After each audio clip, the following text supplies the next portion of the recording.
MIDDLEKAUFF! Baby, hey!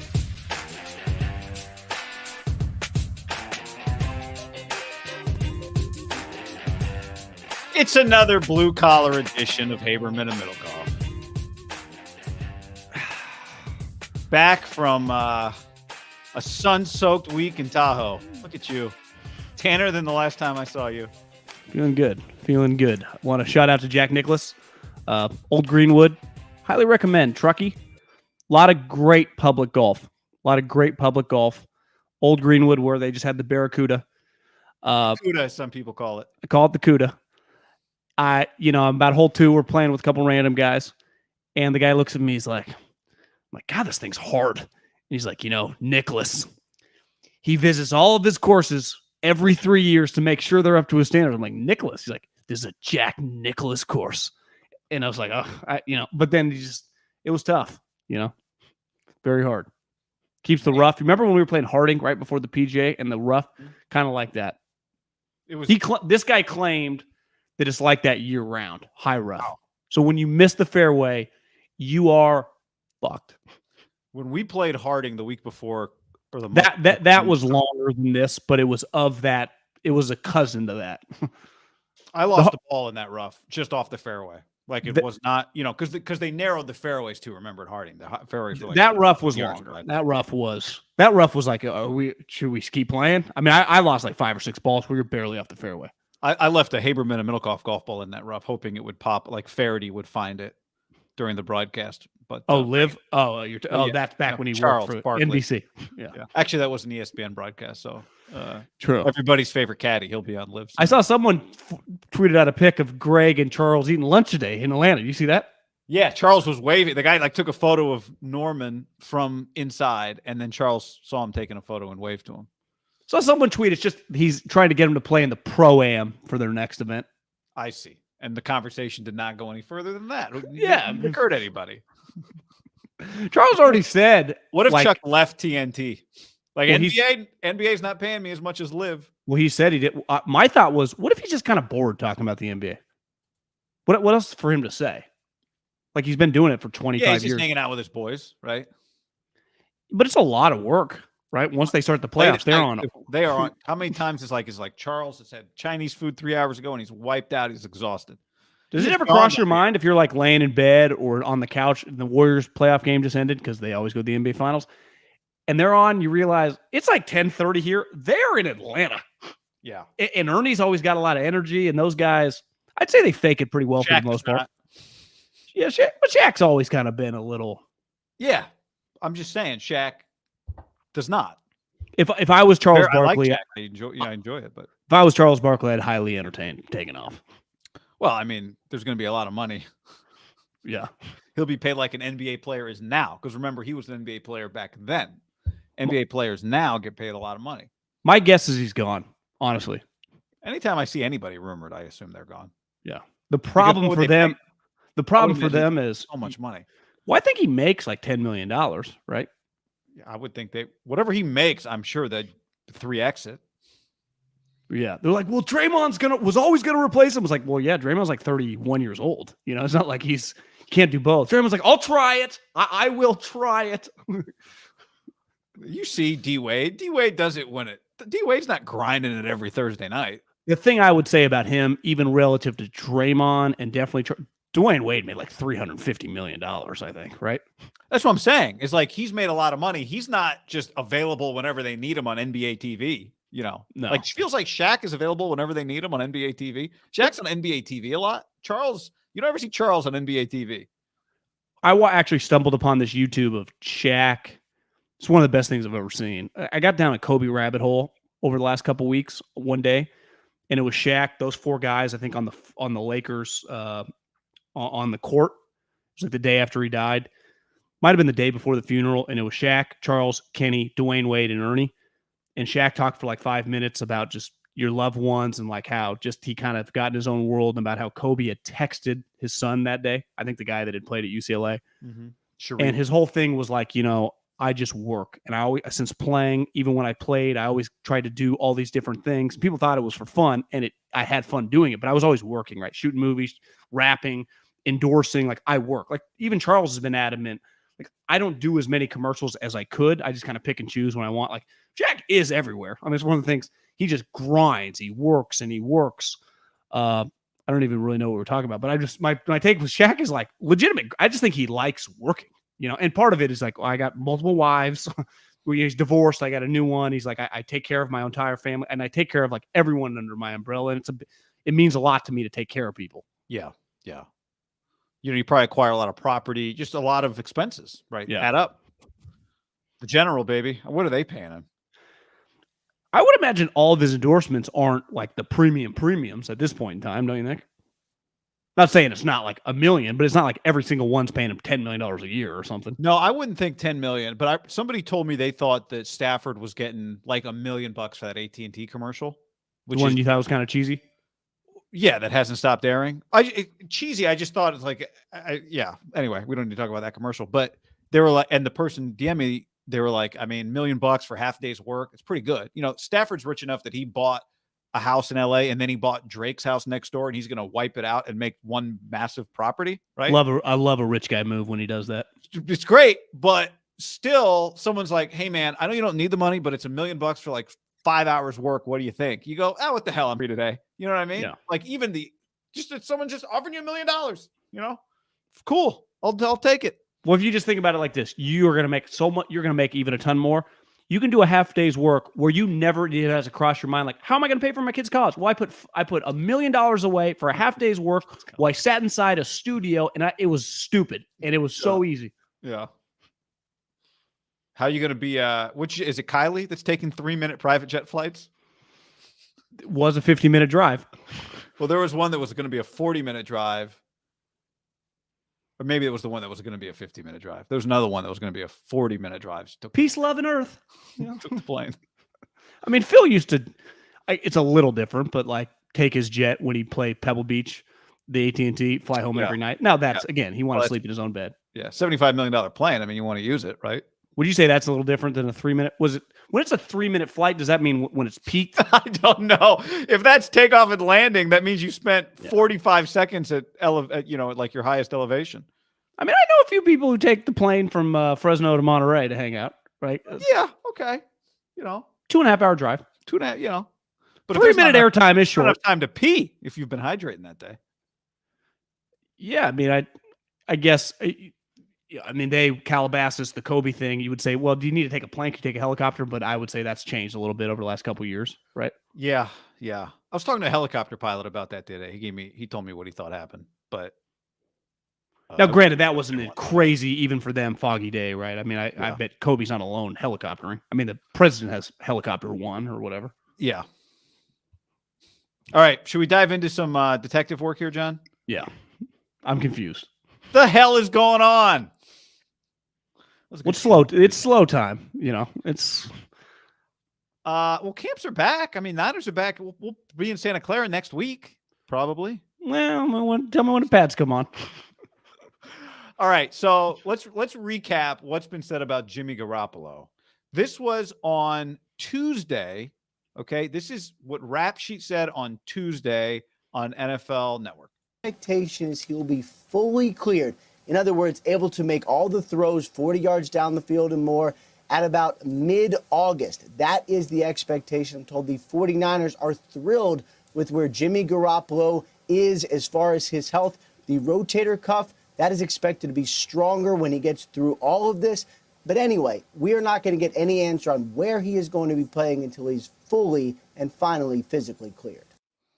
All right, let's just start there. We got 2 more things to get to, but let's start there because you retweeted that and said at the time. And said, well, we were pretty adamant when he got the surgery and during the off-season period when they were practicing and Kyle and John were talking about it a lot because I would say the 2 conversations they were getting nonstop and rightfully so were the Deebo Samuel situation and what was going to happen with Jimmy. And they were adamant that Jimmy, and through these guys, I would say Rapsheet and Schefter, which are set the tone for the news that gets out to us, the peons that just watch, talk, and love football, is that July 4th, give or take. I mean, I didn't think it was like a hard date. If you would have told me Jimmy's going to be on the lake July 4th with 7 babes, I'd be like, yeah, I don't know if he's throwing on July 4th, but will be healthy enough on the 4th of July, the celebration of this great country, to be good to go.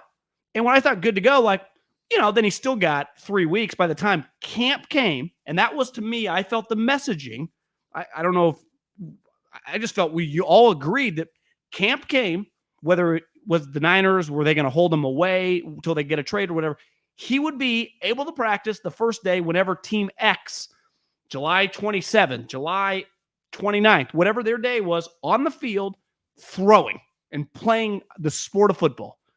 Clearly, the way Rapsheet said that is not the case at all. He is not going to be cleared to practice, so he'd be no different than when you saw Kinlaw that one day walking right up to Grant Cohen. I saw yesterday, Kinlaw came off. He's not going to be on PUP. So that means Kinlaw, I would imagine they'll limit his reps in practice, but he is practice eligible. Same with Jason Verrett. We're going to see this happening all over the league, right? Guys that were injured in camp, some are not going to be ready. But a lot are going to be like, they are cleared to practice. We are going to ease them in, but they're going to be out with the squad. If you would have told me that about Jimmy, it's totally understandable. He could be with the squad. I asked Rapsheet, I said, wait, July 4th to mid-August? Guy, when I tweeted back out, that was July 19th, mid-August. That's almost a month. That's 30 days. If July 15th and July 19th and August, let's just pick a date, 16th. I mean, that's a large gap, is it not? Yeah. And August 16th would be, I think, the Tuesday or Wednesday after the first week of preseason games. And basically, depending on what team you were, 2.5, 3 weeks of practice, right? Yeah. So I'm with you. The initial report, my belief was after July 4th, Jimmy will be ready to practice, pass the physical, and be ready for football. Because what isn't part of July 4th is like, well, you still got another 3 weeks till guys start showing up. You got time to. You're not getting traded on. Well, I guess you could get traded on July 5th, but you're going to need to pass a physical first, and that's not going to happen on July 4th, right? Yeah. Okay, so then Rapsheet followed it up Wednesday morning at 11 a.m. Pacific, clarifying his previous day's comments. Still throwing, has been throwing for several weeks now, and probably maybe in a week or so, a little more, it's going to be full throttle, able to make all of the throws that he needs to make. The reason I said last night that the expectation is he'll be fully cleared by mid-August is that it's not just about making all the throws. It's about making all the throws, then doing it again, and being able to withstand the rigors of a practice and or potentially a game. That is why mid-August is essentially the day where he'll be fully cleared.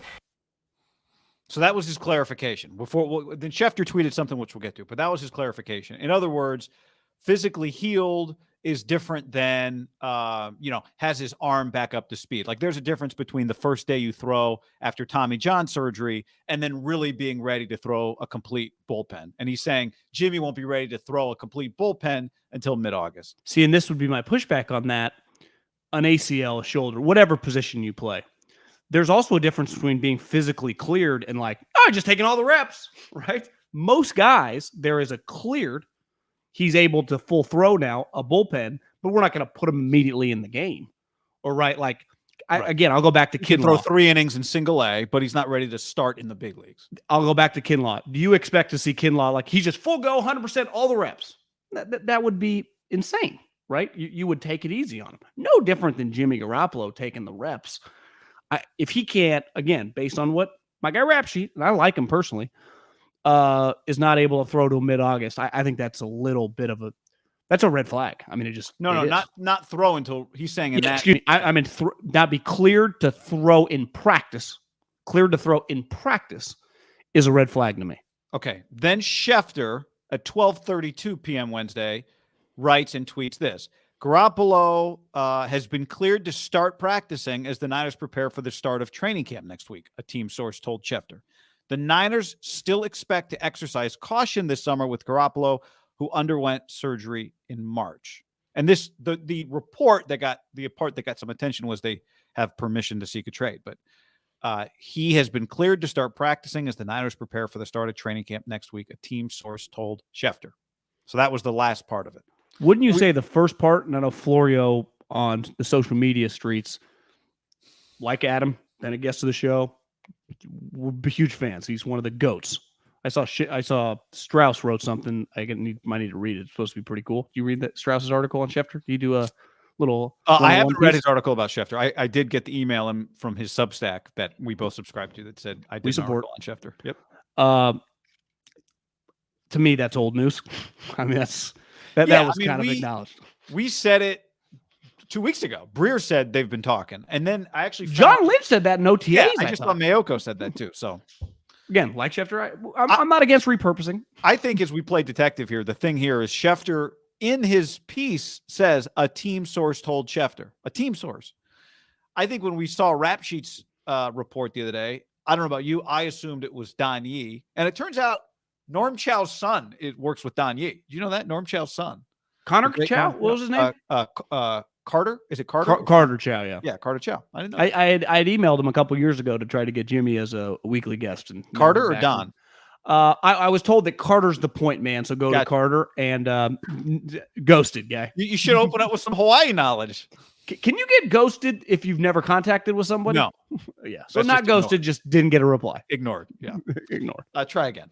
But so I don't know about you. When I see the Rapsheet thing, I assume this is stuff coming from Don Yee. So did my Twitter replies. Yeah, I think it's important to remember that when Jimmy got surgery, at least the reports, the way the Niners, the way John Lynch and Kyle Shanahan kind of talked was, we didn't quite realize he was going to need surgery. It's not as if the Niners and Don Yee have been in lockstep sharing information this entire time, have been exactly on the same page this entire time. And so when we look at it that way, it shouldn't be surprising that there is some conflicting information now when it comes to Jimmy's availability, because guess what? They have different agendas. Now, personally, I think it actually would in some ways work in Jimmy's favor to get traded instead of released, because I think he could end up making more money if he were traded instead of released. But maybe he's made a lot of money. He still thinks he'd make 10, 12, 13. I don't know what he thinks he would make as a free agent. And, he would prefer to just pick his own destination. The reason I think that is if you get traded with $24 million on your salary, the acquiring team goes, well, let's save $8 million and pay him 16, or let's save $9 million and pay him 15. And they feel like they still got a deal. That's what they had to do the deal. And Jimmy gets more than he would have gotten as a free agent. But maybe their thing is like, nope, we think we can get who knows what they think. They can get a better deal. They'd rather be free agents. And so maybe they want to put a little pressure. Meanwhile, the Niners want to get him traded as quickly as possible. They want everyone to know he's ready ASAP, that if he's not on the practice field next week, it's not because his arm isn't ready to throw the ball a little bit. And I think this is, you go back to the last thing that Schefter wrote, they are expected to exercise caution with Garoppolo. Is that really just their way of keeping him off the field with Trey Lance, even if he's ready to throw, just keeping him away from Trey and live and any team rep really and the practice facility? Okay, it's Schefter's a Niner guy. I mean, he's a lot of teams guy, but he's close with the whole group. Right. I mean, all of them. And I think I didn't realize, I thought people were just messing with the rap sheet, but the way you explained it, like clearly the Don Yee thing makes a lot of sense. Again, my Twitter reply, I didn't like this rap sheet, but I didn't really think that deep into it. But let's. You were on a boat in your defense. No, I was just sitting there having my seventh cocktail of the day, and just trying to, because again, like I just thought rap sheet kind of came back at me, and again, when I say Twitter came back, just replied. Yeah. Even though first was like, this guy, he's coming at me. My overall take on this criticism and talk back well, by the way. 100%. We had a very cordial conversation.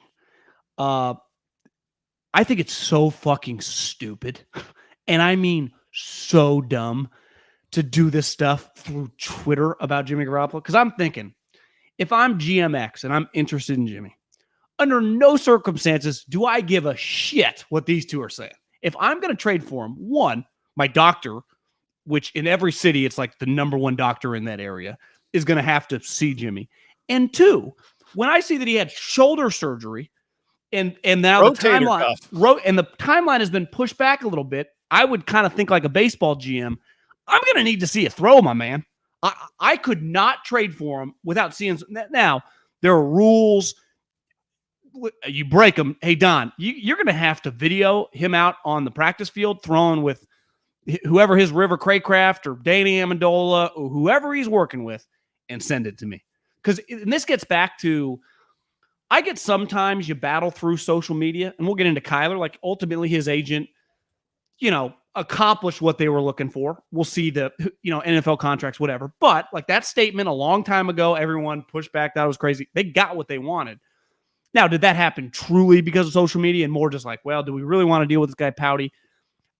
Do you agree this stuff? Like, who cares what Don Yee and the Niners are saying if you're another GM? Like, I got to see Jimmy. My doctor's got to see Jimmy, and I'm not trading for him until he throws. He's had a rotator.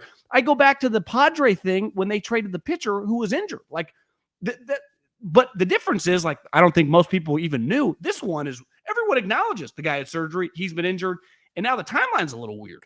Why would Don Yee want the timeline that he won't be cleared till mid-August? Why would he want that out there? So they have to cut him? Yeah, to scare teams off, to have teams move on, but there's nowhere to move on to. So I'm with you because it's in his best interest to become available as quickly as possible, right? Like, I think Jimmy Garoppolo is better off getting traded on August 5th than he is getting cut at the end of August. And back to this, during free agency, there is some value because a lot of things are happening fast. If you throw out like Mike, not my client, but threw at him or like, hearing Guy Haberman has a 5-year, $100 million offer on the table. That might, like, I get doing that type of stuff with contracts. Like, if you're a GM, things are happening fast. I totally.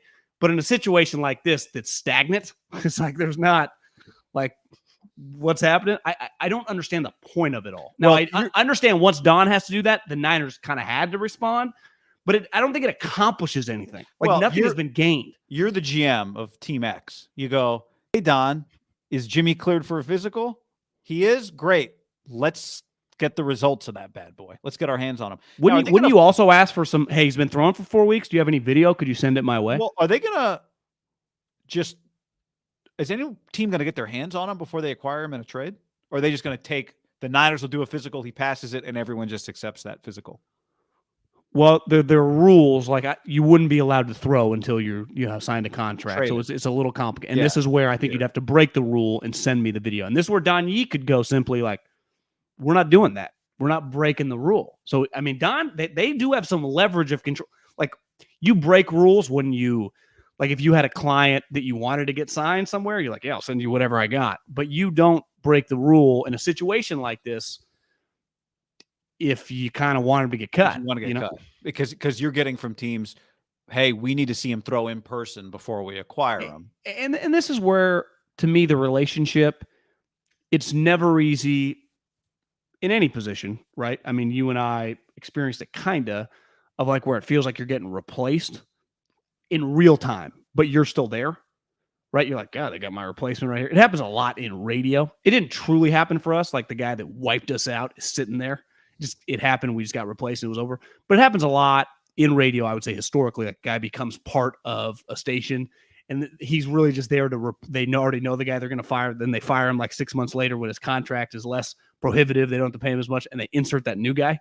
It happens all the time in football, right? Like, you draft the defensive lineman in the 3rd round because you know your starting defensive tackle is going to be a free agent in 2 years, and it's going to replace it. It happens. You kind of become numb to it. To me, the Jimmy situation when they drafted the quarterback, the Niners had taken care of him historically with money based on very little and had really stood by his side, right, for 3 or 4 years with no-name backup quarterbacks, riding him in, and he kept getting injured, right?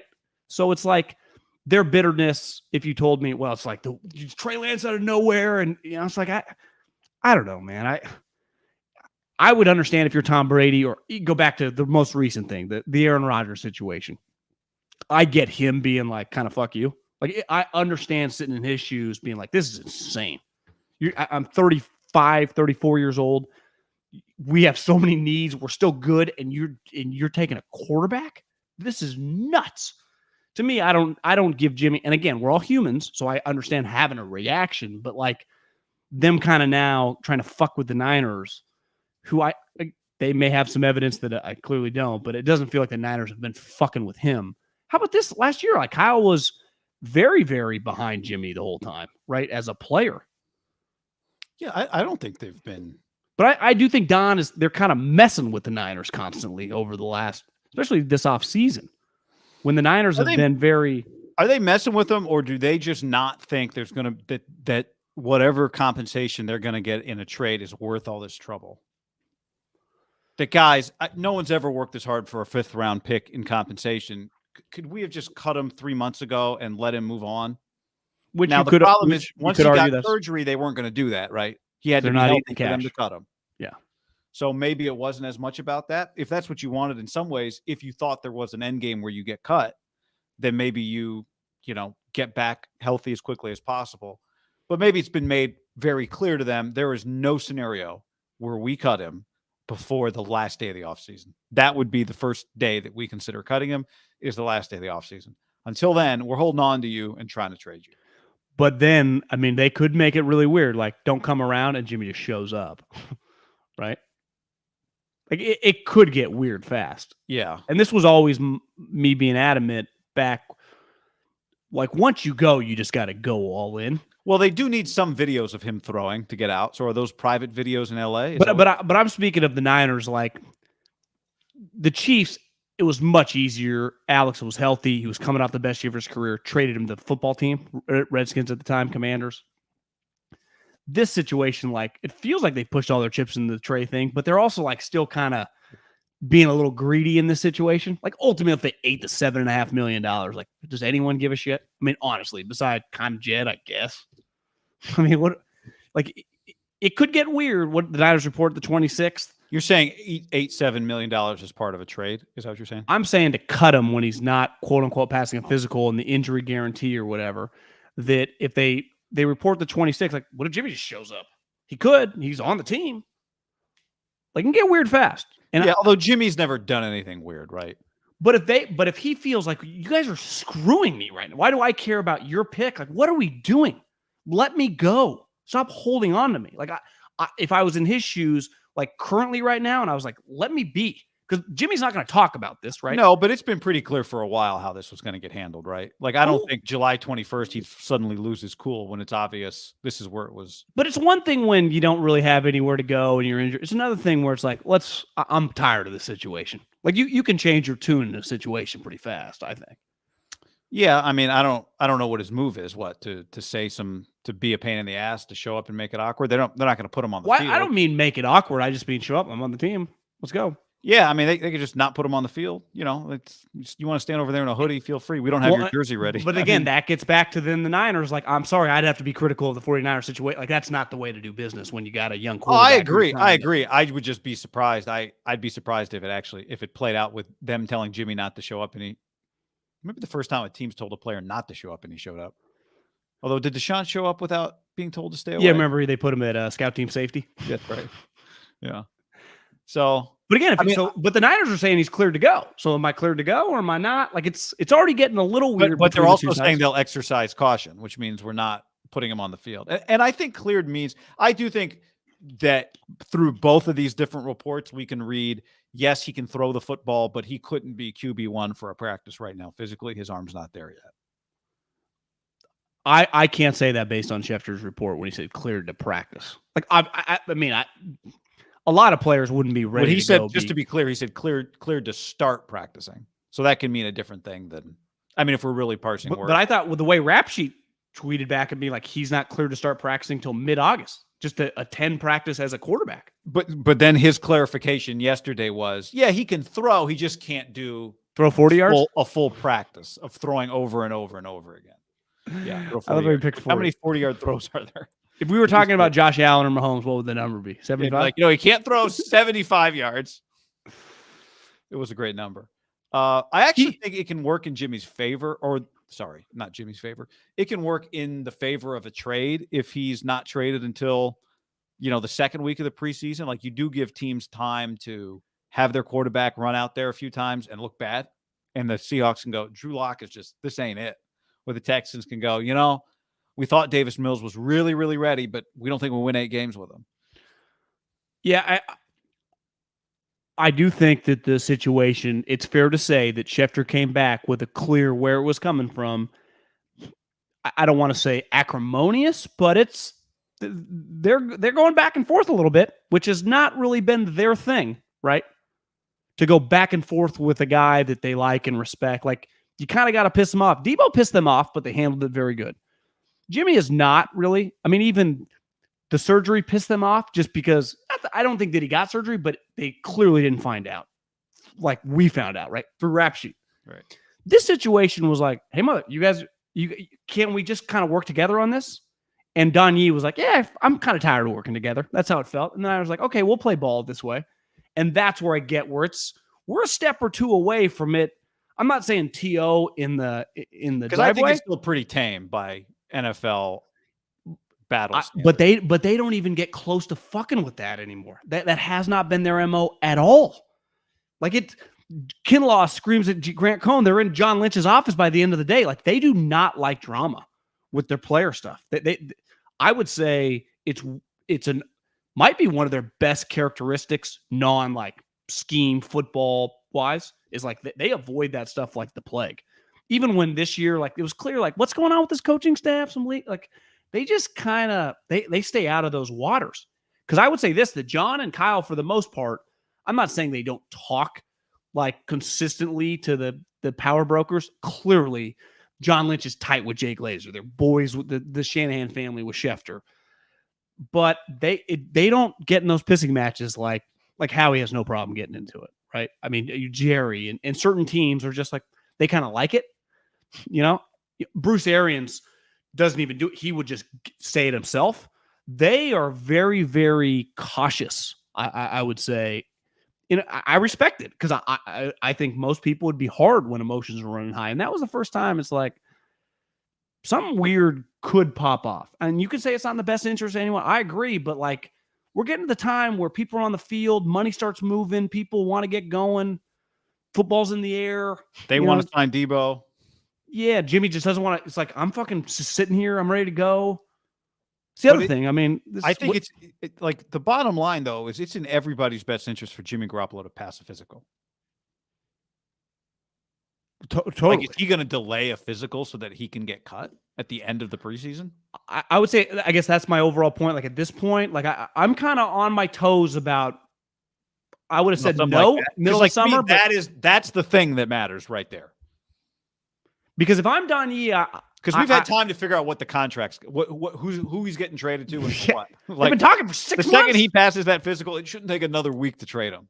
Why? That's why my antenna went off when Rapsheet said mid-August. I was like, he got surgery, and one was the combine, and February 20th. Yeah. This is August 1st. That's a long gap. Yeah. Now, it's a serious surgery, and I get throwing, but I don't know. I do think it's fair to say you have to agree things could get weird fast. I think they've been weird. They remain weird. I don't think Jimmy showing up and being told you're not practicing ultimately matters. Like, that is weird. Doesn't matter. Like, he's not taking Trey Lance's job because he's walking around the facility in a hoodie. I don't think George Kittle is going to suddenly. I don't want it. You don't want it. But to me, I disagree with that. It doesn't matter. I mean, that becomes one of the biggest stories in the league. Him just standing on the sideline. Yeah, I agree that it's weird, but I don't think it actually turns into anything that matters. I just don't think that matters. Like, if Jimmy Garoppolo is going to hover around for a week until they trade him, I just don't think it matters. Is it weird? It is. I don't think it I don't think Kyle Juszczyk's going or whoever. I'm not saying it impacts like the Juszczyks and the Kittles, like they have to pick a side. I just think it becomes a huge just waste of energy for everyone involved. That I agree. Nonstop talking about. And you would say the one thing in football historically that can just drain people, right? Even when it ultimately doesn't impact the field, it shouldn't impact Trey's knowledge of the offense or his cohesion with his wide receivers.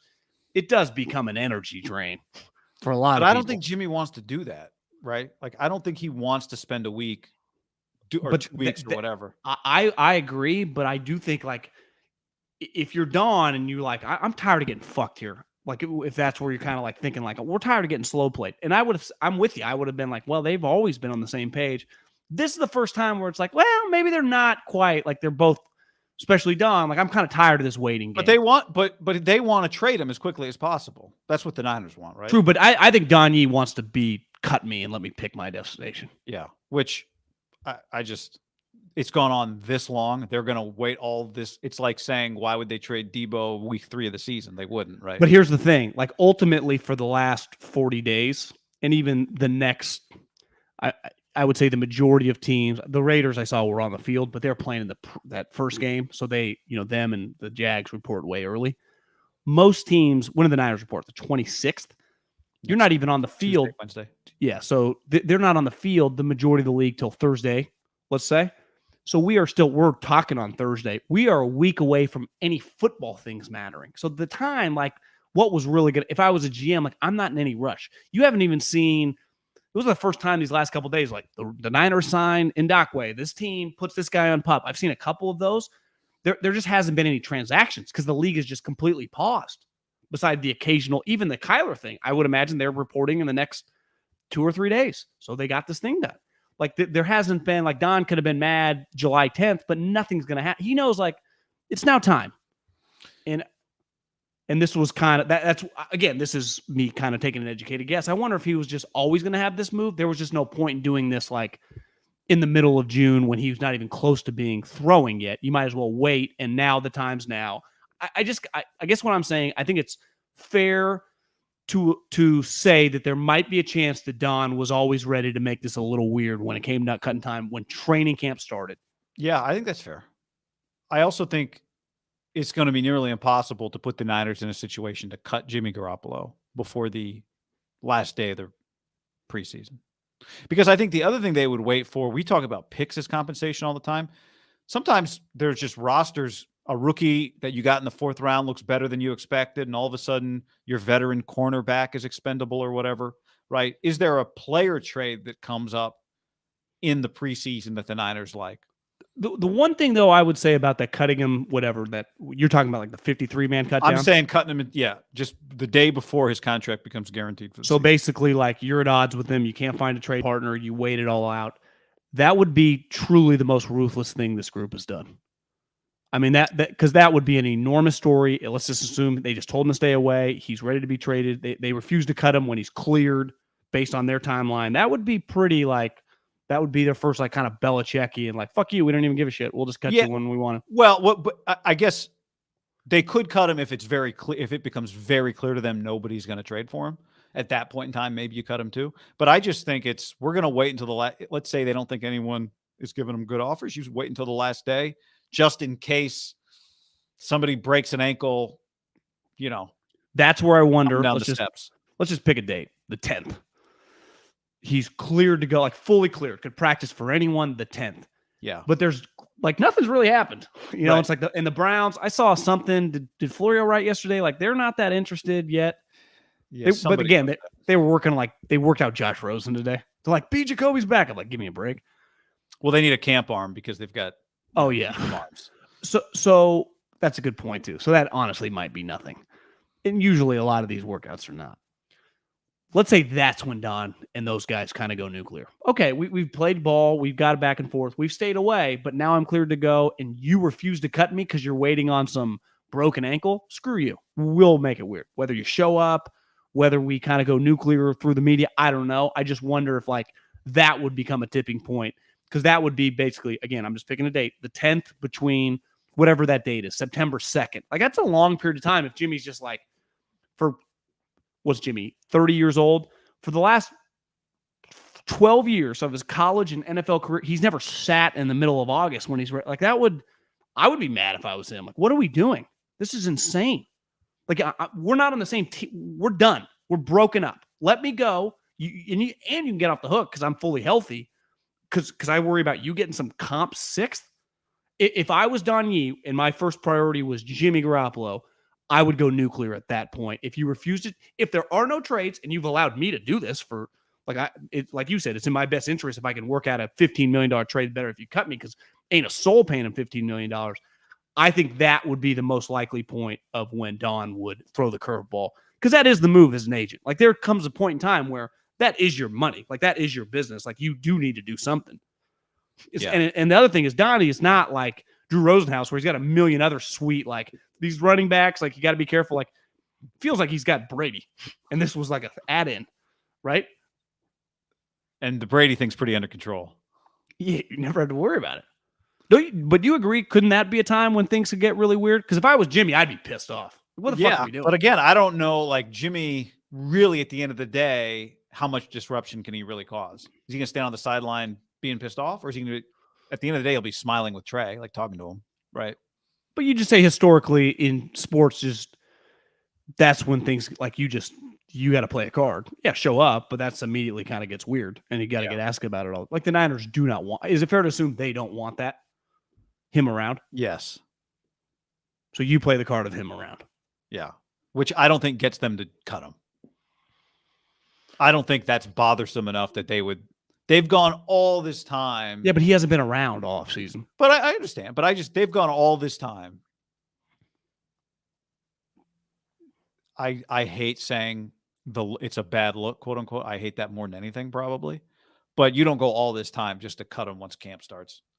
After he clears the physical. I don't think it's as crazy at this point in time when it's pretty clear you're not going to get much. And two, there aren't any trade offers. Well, that would be, you're right. It's a fair counter. Is like, if it becomes clear to them, they're going to have to pay $10 million just to get a 5th round pick, right? Because they've been waiting this long to see what the opportunities were. And I mean, maybe Deshaun Watson, when's he going to get suspended in Could you October? imagine cutting him and then 3 days later somebody gets hurt in a preseason game? But isn't that part of life? Yeah, but that's just not how teams, there's an element of things that are out of your control. I mean, that would suck, and we would have a chuckle might be the wrong word. That'd just be crazy. But the Niners be like, we told you guys, but you want us to be good guys, so we just cut them. We were good guys. But it's not about being good guys. It's about like, do you want to deal with this? Like, you want to focus 100% of your time on getting this team ready to make the playoffs and be good, right? I agree. You've waited this long. They have been very clear about we want value for what we believe an asset. For what we believe we have an asset, we think it's right that we get value for it. Well, okay, then here would be my counter. Like John said this before, Jed's okay to keep him at $27 million if he wants to be the backup. Maybe they would do that. Then do it. I mean, Trey Lance but again, then he'd be in uniform on the field. Well, I've had the conversation, I'm sure you have, with just, football fans, like, okay, Jimmy's gone. Like, who's their backup again? Like, what's going to back up? We've talked about it here. I actually don't think it's an insane thing, given that Trey Lance got hurt in one of the games he played in last year. I wouldn't necessarily do it because I think, and you've made this point, and I think you're right, it's time to just give Trey Lance the team. It's part of just the way the business works. Absolutely. But there's worse ways to spend your money than on a backup quarterback who's pretty good, who's damn good, actually. And I guess my overall point... I'm not saying they should do that at all. I'm not pro Don Yee going nuclear. I have a lot of respect. I think these guys, they've blown me away. Kyle, John, the group. Obviously, Parag's been doing deals for a decade, signing sweet contracts. They know what they're doing. But like Jeff Bezos, every move he didn't make worked out. Steve Jobs whiffed a couple times. Like, you could argue like they got a little greedy on this one. Now, there was a factor on the injury. If in their individual meetings, like when John and Kyle, like, we have to get rid of, like, he cannot be the backup. They're just saying that kind of to like, just say it. It's 100% not in their intention. The moment he is cleared and there aren't any options, I do think not cutting him is getting a little greedy. It's like the Cuban thing said, where hogs get slaughtered, pigs get eaten. What? I'm butchering this quote. Hogs get slaughtered, pigs get what is it? Pigs get fat, hogs get slaughtered. Pigs get fat, hogs get slaughtered. I think that's what it is. Pigs get fat, hogs get slaughtered. It's a great quote. Cuban said it about the NFL, and it's a famous quote. Yeah, they've doubled their business. Pigs get fed. Yeah, pigs get fed, hogs get slaughtered. Yeah. Pigs get fed, hogs get slaughtered. And the Niners, for the most part, have been very, very smart with business. And I'm all for being patient. I'm all for do not rush because of the media, because of Twitter. I mean, that makes me cringe even just thinking about it. And that's why, and some teams do it, right? I think sometimes like the NBA does their business through Twitter.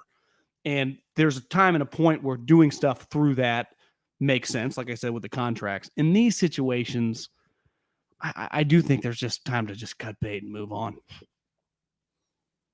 And again, I don't think they're doing it for social media, but there would be. I don't think they're doing it for social media either. No, I'm not saying that, but I'm just saying that was the first time where like they did respond publicly anonymously to Don Yee, right? They didn't like that. Yeah, a team source told Schefter, quote unquote, a team source. Yeah. I'm confident we're reaching the conclusion of this in the next month, right? But this gets back to what I said. Well, a month is a long time. Yeah. I'm just saying, week one's going to roll around. Trey Lance is going to be the starting quarterback, and Jimmy Garoppolo won't be there. Do you expect to see Jimmy Garoppolo at training camp? I don't know.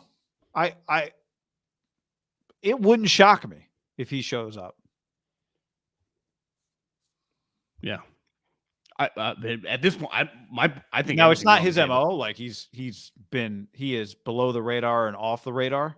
I'm with you. I don't think if he does show up, he's like walking by, like shoving, Brian Greasy, like looking at the media, like fuck these guys, and like storming around in the corner, just like he would be completely normal, but it's not a normal situation. I guess is my point. I agree with that. Kyler Murray got $230 million, or I guess we'll find out. That was the initial report. Actually, $230.5 million. 2 years left on his contract. Well, I guess 1 year left plus the franchise tag option. But it turns out maybe Jimmy should delete his Instagram. Maybe Debo did it. All the How'd that work out? Maybe that's the move. I don't know. You think it's too soon? Well, I don't understand what the rush is. And two guys got enormous contracts, right, in this division, Stafford and Kyler. And part of what people always say, like in baseball, like you kind of get paid on previous performance more than like what you're going to do. I mean, Liv is doing that with all these old guys, right? Like most of these old guys suck, but you're really just kind of paying for the name, which for them makes some sense. Like feels terrible. Like obviously Matt Stafford and some older quarterbacks, you can play longer. Matt Stafford has a long resume, and then he got to a finally good team. He won the Super Bowl. And if you're the Rams, you're like, I saw him go through ups and downs in the regular season. Remember, he had the crazy stretch. It was like, we loved the way he carried himself. And then he dominated in the playoffs. Honestly, beside the throw to Kowalski that got dropped, which, shit happened. Some of the best quarterbacks throwing picks. And I know it got dropped, but it's a one throw. Matt Stafford was pretty awesome in the playoff run. So you go, I've seen him when times were getting tough and we lost some tough games to the Niners and to the Titans, and he never flinched. And he was awesome. And as a guy, he was everything we thought he was. Let's double the fuck down, give him a ton of money, and he'll be our guy. We've already won big with him. So we have a long resume with Detroit where literally everyone loved him. They kind of blamed the Lions. We saw it firsthand. We're like, yeah, everyone was right. He is sweet. We're glad we made the trade for him. We'll reward him, and we'll go to war with him. The Cardinals have 3 years worth of evidence. It literally ended on one of the worst playoff performances we've ever seen. He starts bitching and moaning immediately after the season, as it got shitty, about how you got to pay me, you got to pay me, you got to pay me. Multiple years left where, like, most guys beside Mahomes do not get paid after their third year. And then they ended up capitulating. I saw Michael Lombardi tweeting at this, and I understand, like, the new age, like, you can't let, you got to take care of the players. Like, you can't, this new generation, gets pouty? Like, people, when you and I were kids, like, athletes would get pouty in their contract situations. The business they're in. Like, it's just, what are you going to do? Mail it in? What was he going to do? Not show up? Like, the rules are the rules. I can't take back a fine. So you're just not going to show up to training camp? Are you going to be extra pouty? So we're going to learn you are just a bad guy. It's like, Rodgers was pouty until he showed up to camp and he was fine. And then he won the MVP. Like, when they just gave him $150 million, say what you want about Aaron Rodgers, last year creates this huge stir. Trade me to Kyle Shanahan. Fuck you, Gudikins. He was at training camp and everything was fine. And he might be weird, but you would say Aaron handled it like a pro, right? And it's just, was Kyler not going to be a pro? Wouldn't that be pretty glaring if I didn't pay him and he immediately doesn't handle it like a pro? All these other guys that get contracts, they did not handle their situation like him. So the way the situation was handled was insane, and then they gave in. Now, I'm not taking, like, when the Niners play Kyler or any individual team plays Kyler in an individual game, no one argues that he can't throw 4 touchdowns and light you up for 100 yards and be awesome. But are you going to pick him to make the playoffs? Because I'm not. I'm not, and here's why. Check out the Cardinals' schedule. Now, we've talked about it before. Kyler, 7 wins and 18 losses week 8 or later. 7-18. That's his record after week 8. You're like, oh, it's all Cliff. Well, Burkhart would tell you, and a lot of guys on Twitter, winning and losing is not a quarterback stat. Okay. Well, part of the reason they got bad last year was he got hurt, right? I don't believe that, by the way. Oh, okay. He got hurt last year in the Packer game. Hurt his ankle. They start with the Chiefs, Raiders, and Rams. Then they play Carolina, Philly, Seattle, New Orleans, Minnesota, Seattle. Now look at this stretch, week 10 and on. Okay, basically just after Halloween, which has been bad for them. Rams, Niners, Chargers, Patriots, Broncos, Bucks, Falcons, Niners. They're going to be favored. If we just picked it right now, they'd be favored against Atlanta, probably. Yeah. And favored against New England, potentially. Yeah, okay, maybe New England at home on Monday night.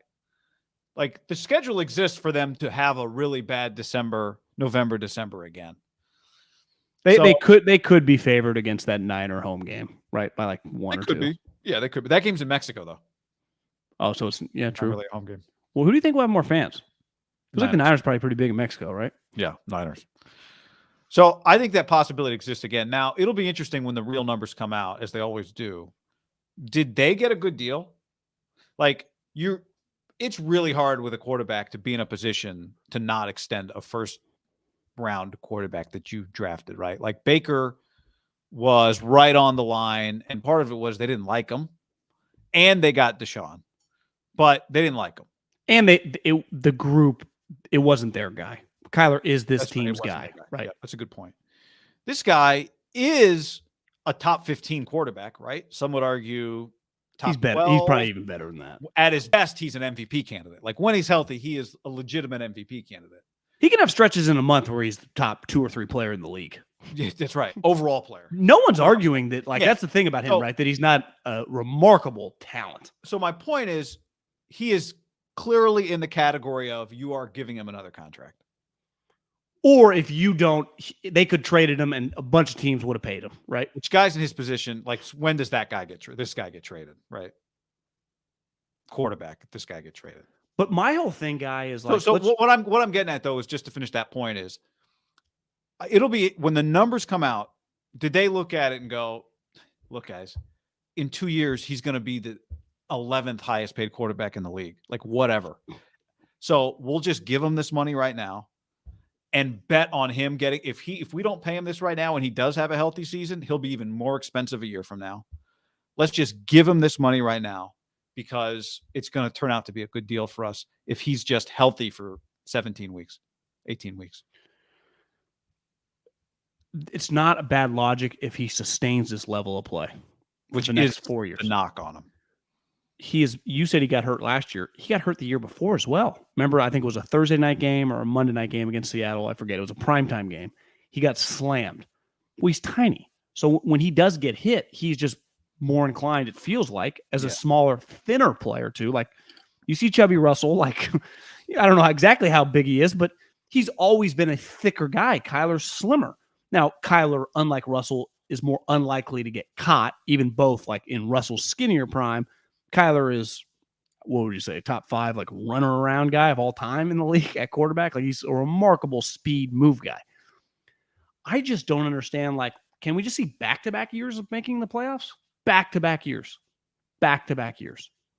When you've had questions of leadership, we had to do this, we're getting a deal. Well, what if it's actually, turns out he's kind of he maintains an immaturity. He maintains, like, why did we rush into this? We saw the Rams, the first, like, taste they got of, like, this is pretty fun being sweet with some sweet players. They paid Gurley and they paid Goff pretty early. Now, Gurley backfired just because his degenerate knee, which I think a lot of people in the league would say we already knew about. But again, this was based on previous information. Like, you have previous information on Kyler, like you said, hasn't finished strong. Quarterback is a winning and losing stat when you play on really good teams because you impact winning heavily. And the reason they started 10-1 or 8-1 or whatever their record was, they had the best record in the league. He was awesome. People were like, Kyler's going to win the MVP. And then he starts acting weird. And then he kind of gets banged up. And it's happened twice now because they were a lock to make the playoffs a couple years ago. And somehow the Bears made it. I just don't understand. Can we just see a year like, I'm kind of a new guy. I'll handle it like a pro. Yeah. Like, I bet the Packers felt a lot better about Aaron Rodgers after just seeing the way he's much older than Kyler, but just handled it. And it was like him and Gutekunst and worked on it. Like, are we sure that, like, does JJ still need to be the first guy in there rallying the troops, or is it kind of Kyler's gig? And you can say, well, it's not on every guy's personality. Kind of is on that position to be somewhat of a leader. Yeah. Eli and Peyton are different personalities, clearly. But, like, they clearly, Eli in his own unique way, not as loud and boisterous, led. Like, is this, I can't fathom, honestly, paying him right now. Well, because, again, I get back to, and Mike Lombardi tweeted, what was he going to do? Like, create a huge stink that everyone would think he was an enormous loser. Not show up and prove that you were right to not pay him? Because I think the questions from everything I've heard, and I heard Lombardi actually ranting about it today on his podcast, that the questions about his leadership are legitimate.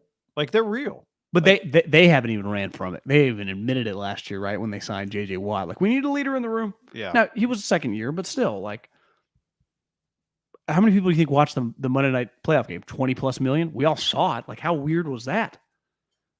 You're allowed to lose, but do you kind of, like, lose with some dignity? Right? I mean, yeah. Jimmy, that last pass of his 49er career probably in the Rams was pretty ugly. But no one goes, Jimmy just fucking mailed that shit in. Like, the guy kind of laid it on the line with everything he had. Wasn't good enough, which that's the way life works. Rory just lost the British Open. Gave it all he had.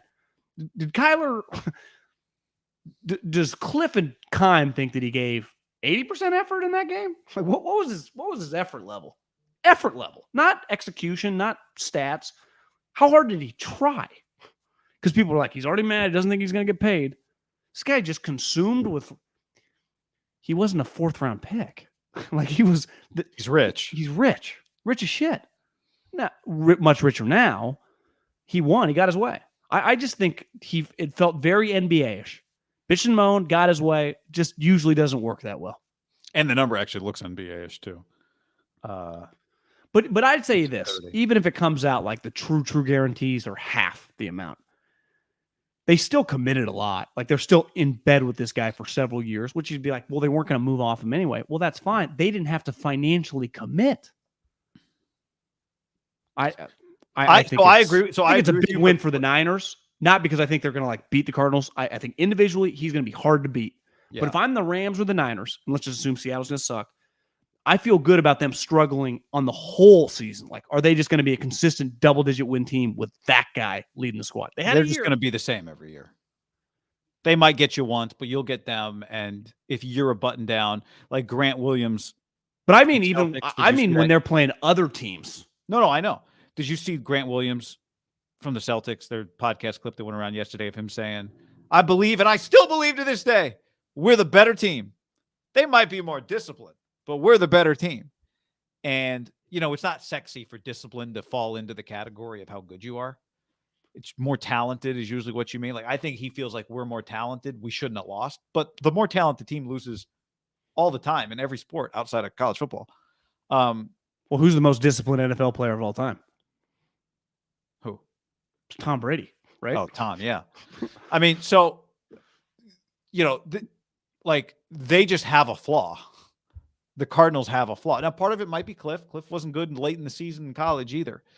But they just have a fatal flaw that Kyler doesn't fix for them. Now, I agree. I do think their counter could be, he's our guy. We're stuck with him for the future. You just don't get rid of a guy like this.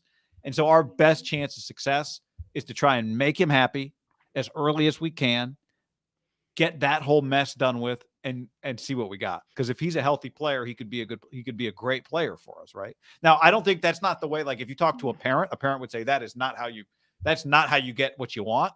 You don't give somebody everything they want if they haven't earned it. But I wonder if that's the Cardinals' thinking, is let's just make him happy and see if we can get hey, Kyler, remember, we need you to be more of a leader now.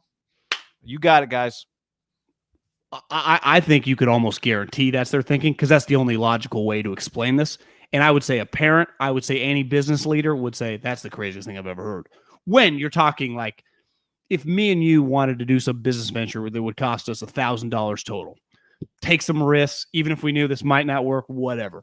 If we each had to put in $100,000, we'd be like, we better think long and hard about this. If you're going to invest millions upon millions of dollars in your quarterback, I would, one, even if he was a little weird, he better be Aaron Rodgers. Or two, he better be like Josh Allen, Mahomes, Lamar, just great guys. Yeah. Just like everyone loves him. But Kyler's like, well.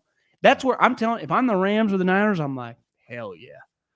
Hell yeah. Now you could say, well, it would have been better for you if they wouldn't have paid him and he would have pouted. True. But I just think like that shows like what their true colors are as a business, and their owner got punked a little bit. And they spent a lot of money to not be championship level. Yeah. I mean, now could you argue the moment they extend Cliff Kingsbury this offseason that you really have no choice? Like what else? Because I saw Coward today was like, what else are you going to do? Well, again, this gets back. I'm of the Mike Lombardi camp. And I think sometimes he came up in football in the 80s and 90s. There's a balance of like being the super tough guy. There's also like the Cowboys did it with Dak, who Jerry literally loved and made him play a franchise tag, where then he shattered his ankle. And it was always like, we're on the same page. There's going to be a long negotiation. And what did Dak do? I'm not a huge Dak Prescott. Handled like a pro. You're a big fan of the guy, not the quarterback. But I think like that's what you mean when you say but like Dak is a 10 out of 10 leadership, right? Lamar Jackson is a 10 out of 10 locker room leadership. But I bet you look back in like 8 years, and they'll never win a Super Bowl with Dak Prescott, I don't believe. But I bet Dak goes to playoffs 6 of 8 years, and you're always winning. You're always in the mix, and that's. Do you feel Kyler is so he's in for 3? Let's just say he plays 8 years on the Cardinals. Would you go over under? They've already got 1. 2.5 of the 8 playoff appearances? I'll go over 2.5. I mean, they won 11 games last year. You know, I mean, like they've got some good players on that team. No, they got talent. Now they've wasted like, the year 4 your quarterback when he's still cheap thing, and you can spend that money somewhere else. Like that's over, right? Year 5, like that's done. And you could argue like, what do you think was going to happen, John, when they traded a first-round pick for his buddy, right? Yeah. You could say that they had kind of moved all their chips in back then. They knew that it was inevitable. What was the rush? Like we were going to kind of push this to the final hour and try to get the limit. And I think they'd say the faster we pay him, the faster he's cheaper. The faster he's value. Right. And to me, there's value. And I saw Jane Slater, who I like a lot, who covers the Cowboys, NFL Network. She talks about the NFL, but she knows the Cowboys. How much better does this make the Dak deal? And that's my whole problem. Like at $40 million, Dak's not a $40 million quarterback, regardless of what the salary. That's insane. Like that's why they got smoked in a playoff game. Like you can't. Now you can keep going to the playoffs, like I said, and that's successful, I guess, for Jerry because he doesn't win that many playoff games. But that's not the whole point of this. I just don't like that. Dak's deal doesn't look any better or worse now. It's still like, yeah, I wouldn't want Dak for $40 million. I don't want Kyler for $45 million. There's only a few. This gets back to the NBA Max thing. There are like 7 guys in the league that you want on the massive contract. No one else is even that close. The other guys, like the difference between a $48 million player and the next tier of guys, like you'd want to pay that guy 28. But that's not the way it works. Well, fine. That's why a lot of teams suck always, and those teams are irrelevant. Now, the Cardinals would say, well, we won 11 games, and we think we can do that the next couple of years. And I would say I'm betting against you. Now, maybe he's happier. What'd Papa say? Like, money just exposes who you actually are as a player. It doesn't make you a his better thing player. is money doesn't change the play. Like, you start paying him like a MVP, it doesn't suddenly make him an MVP. But, I think, again, they'd probably say in 3 years, that money will be just normal quarterback money. I mean, our quarterback's really going to make like $75 million in 6 years. Well, Deshaun's $230 is fully guaranteed, right? Yeah, I mean that's the first of its kind of NBA contract style. And I think the question is like, will be the only of its kind? Probably, but if there was ever a first guaranteed contract, free agent, which is rare too, right? Because the Texans were not going to keep him. They were kind of you had to know if you're going to acquire him, you'd be able to sign him. So in some weird ways, he was a quasi free agent. Well, if Josh Allen got to free agency, he'd get $230 fully guaranteed, right? You think so? I do. Josh Allen's just a free agent. All right, fellas, have a bidding war. Like, well, fuck. Well, why wouldn't we do that? But I think the pushback, if we had 4 NFL GMs on this Zoom, they'd go, well, Josh Allen never hits free agency, so we don't have to worry about but it. I'm saying that you're right. You're right. Again. Yeah.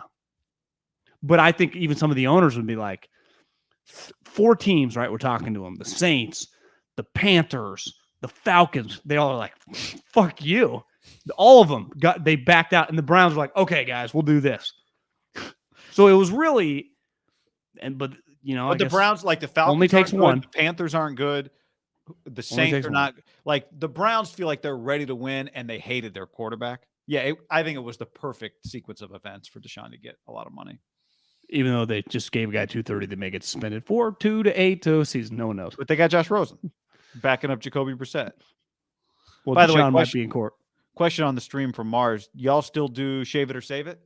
We do. We actually have one in the hopper that we haven't done yet, or we got one in the holster hopper. I don't know what the hopper is, but that we haven't done yet. So we do Shave It or Save It. Feel free to submit them, DM us. You can email us. Our emails are in our Twitter bios. However you want to get it to us. If you want to shave it or save it, you want our 2 cents, send us some photos of your receding or thinning hair. Do it. Just shave it. Or just shave it. Like Middlekauff's back. See, yeah, but I do a couple swipes. That is a naturally smooth, hairless back. Yeah, I don't have that much hair on my back. I have a couple scragglers up top, which sometimes I'll take the razor. And I do have a little tramp stamp area where I shave. But for the most part, I don't have individual hairs. 1% of hairlessness among men in the world, I think. But I have a lot of hair on my chest. Not like crazy amount of hair, but I got hair on my chest. And hair on my ass. Again, these are all normal parts of the evolutionary male. I have a lot of hair on the side of my head. It's because it's all the... It's where it's thicker. Yeah. All right, everybody. Thanks for hanging with us. Anything else to add? I saw in Tahoe Justin Turner. Did you see that thing that kind of went viral of the kid talking about his grandpa to Clayton Kershaw about how his grandpa was at the I saw it on Instagram.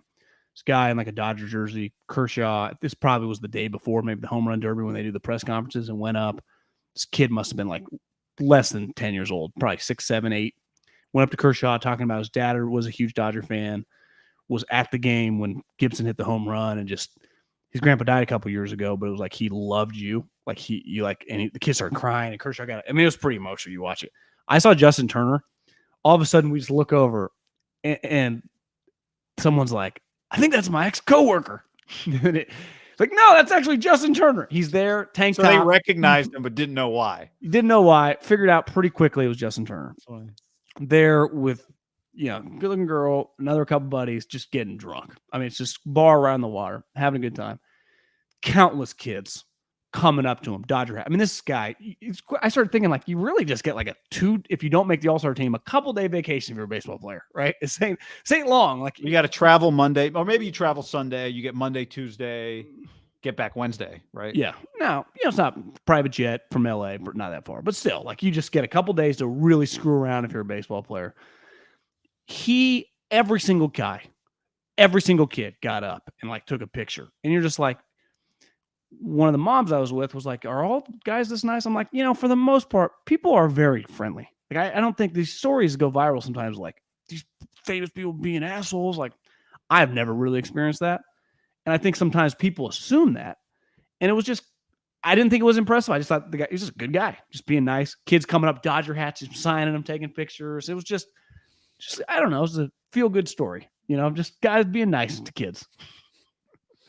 Well, because again, like, he's just there to get drunk, enjoy himself, just decompress for a couple days. It's fun being a superstar athlete, and that's probably one of the things that's fun. It's just talking to a kid. When the kid comes up and goes, "You're one of my favorite players." Yeah, it's just like, that's pretty damn cool, right? Yeah. But I wonder. I bet it's one thing. Like, if you're younger, like, he's been hearing it now probably for a little while. I'm not saying it ever gets old, but it's like, you ever get numb to it, right? You're just like, leave me alone. But historically, clearly, some guys did. I don't think Barry in his prime was like, "Come sit on my leg, kid." Yeah. I guess my ultimate point is, like, I actually think this is why it's I've enjoyed the Dodgers for the last several years. It feels like the core of their guys have been pretty just good people. Well, it's yeah. If you hate the Dodgers, it's tough because Mookie is lovable. Clayton Kershaw is easy to root for. Their Bellinger's manager, everyone a lot of likes. money. Dave Roberts, everyone likes. Yeah. Trey Turner's awesome, fun. The crazy thing is, like, once he did that, I kind of Googled. I was like, how old? And then you realize, remember, Turner's, you knew this, his career struggled, right? And then he did that like tap the leg thing to get him hitting, kind of like Donaldson. Flipped his career, 37. Yeah. Jeez. Look good though, Good for but him. not like my favorite part about baseball players. If you did not follow baseball or whatever, you wouldn't walk by, like you walk by Aaron Donald tank top, you'd be like, holy shit. Or Trent Williams, or even like Kittle or guy. If you wouldn't have known who Justin Turner was, and you'd just be like, that's just a redhead dude having a good time. He's got a babe. I was boarding a flight to San Diego last Friday from Oakland, and there was a guy in front of me with like his wife and a young baby, and he was pretty cut, and he was wearing like this, just like a not an A's game hat, but just like a kind of low profile A's hat. And he was probably like 6 foot, like he wasn't very big, but I'm looking at him going, this guy's got to play for the A's. He's got to play for the, like, he looked like a baseball player. And people started talking to him because he had the A's hat, some A's fans. He's like, oh, the stadium. And then he said, we used to buy season tickets, but they were too expensive this year. And I'm like, oh, not an A's player. But I just been so used to, like, you cannot assume that some guy who's 5'10" is not a Major League Baseball player, right? I just was like, I bet this guy's a baseball player. I thought I'd outsmarted the room. I was like, and nobody realizes because he's not tall. But then he wasn't. So, yeah, just a lot of guys they are the sport that clearly can just. Turner's probably not like played for the Dodgers, star player, been on the team now for a long time. Would you say they've been consistently the best? I know they haven't won it every year, but best team in baseball for the last 5-6 years. Yeah, But again, if you put him on the Twins and he was just like their starter for 10 years, no one would recognize it. Not a soul. If Andre Iguodala walked in, every single human would have looked. Does Trey still have like a big beard? Yeah, absolutely. No, he trimmed it. He had shorter hair. He just came tank top, ready to kick back with a couple boys and just have a good time. That's a good story.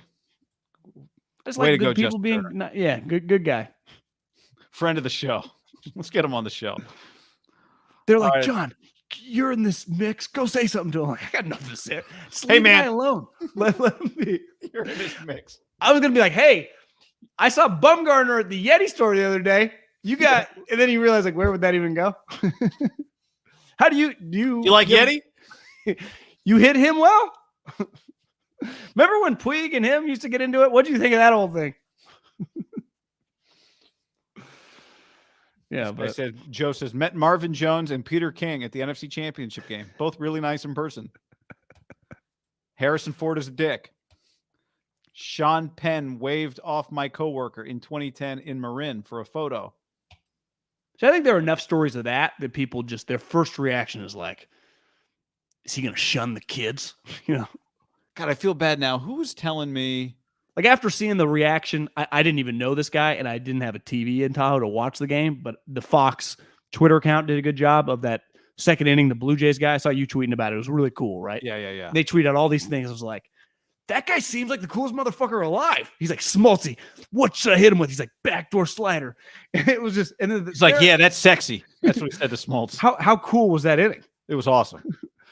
But because pitchers doing that are 10 times better than position players because they're pitching every pitch. He's calling his pitches. If I told you that guy was mean to a kid, would you be a little stunned? It doesn't feel like... They did it with the Yankees pitcher too, Nestor Cortez. Did you see that? No. They had him and the catcher mic'd up, so they'd be like talking to each other. It was pretty good. He's like, all right. Cortez didn't execute his pitches well. He's like, all right, sidearm fastball. I was like,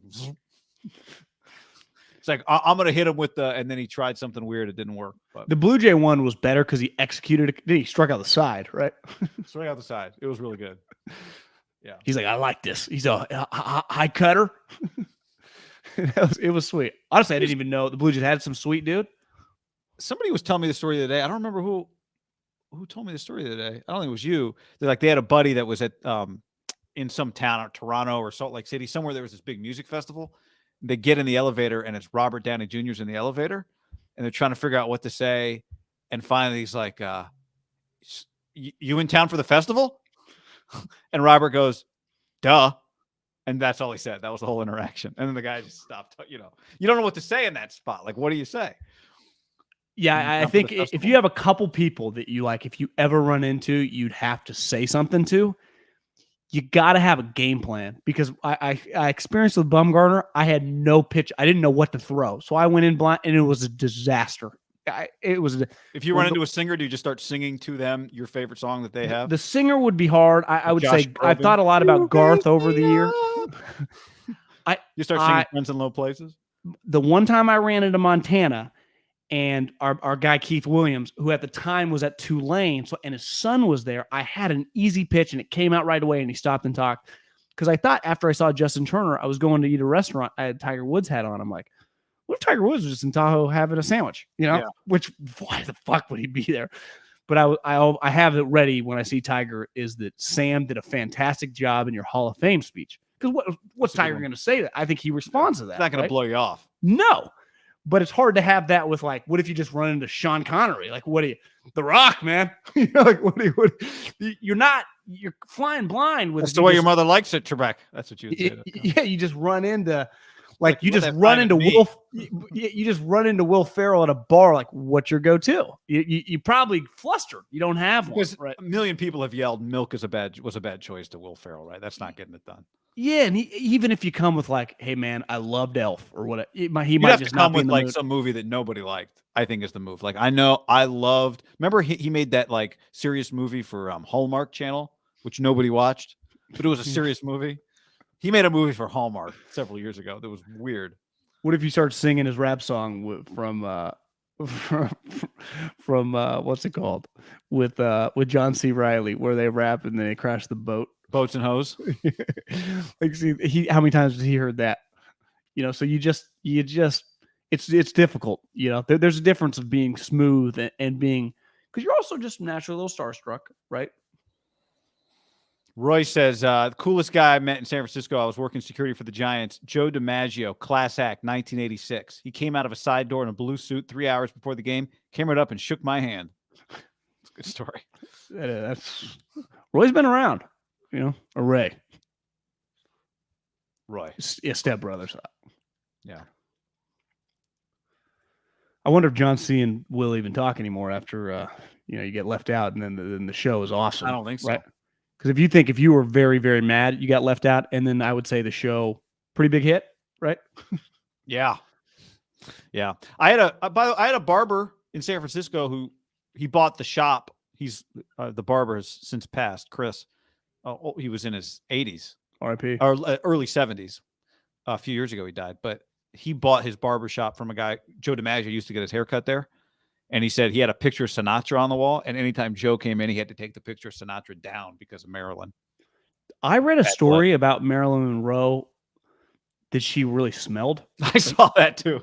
That she didn't take showers, and it really bothered Joe. And it really pissed him off. Like, she was stunk. She drank all the time. Like, you read the story, not a huge, had a lot of information before that story on her, beside just I saw a little bit. Was just weird. Like, whoa, didn't expect that one. I did not. Very sneaky. Where did that story even come from? Very lazy. Didn't leave her house. Yeah, I saw that. Messy home. Yeah, Derek Jeter's on social media now trying. It's a little weird. It's hit or miss. I watched. I guess the second one's out tonight. I watched the first one the other day. I liked it. I enjoyed it. Better than Man in the Arena. ESPN Plus. No. It is on ESPN Plus, but it airs on ESPN. Got you. Just his. It was good. Man in the Arena like, is him talking? Yeah. Him talking, but like Buck Showalter and Jorge Posada and like young Derek is so skinny, and they're like, no, he was a big time draft pick. Nobody liked. We didn't want him around. Not didn't like him, but just like we all looked at him like, who is this guy? And was he a first round pick? Yeah, he was like the 6th overall pick out of high school, right? High school, Michigan. Number 1 high school player in the country. Jesus. Say it worked out pretty well for him. Yeah. Cal Poly's guy got drafted 8th. I saw that. Brooks Lee. I think people were hoping for like top 3, but yeah, I don't think you can play in top 10. No. All right. Oh, Iceman says, I heard the same about Marilyn Monroe. See, we do this. We all heard it on Twitter. We read it, right? Or did you hear that independently? Yeah, it was a story. It was like a big story on her from like the New York Times. Did Iceman hear that from somebody? Like, man, I've been hearing that too. It's like, or did you read it on Twitter? But I think what happens sometimes is like a story like that comes, and let's just say you miss it on person X, and you're just in a setting where you're like, go to someone's house for drinks or whatever. Like, did you see that story? And then that you heard the story, but like through a second source. It's different than what Schefter says. I heard it. He means like he heard from a source, and he's reporting for the first time. Yeah. There's just a lot of like right now, like I heard Deshaun Watson is only going to get 8 games. Like if you're just with your friends on the golf course on a Saturday, that's so it's like, hey man, I just heard Deshaun Watson only going to get 6 games. It's really just something Florio assumed based on, the arbitrator, like the history of the way shit works. It's like, Then you find out that guy's actually just ball sack sports. Yeah. You just never know. All right. Later, everybody. Peace.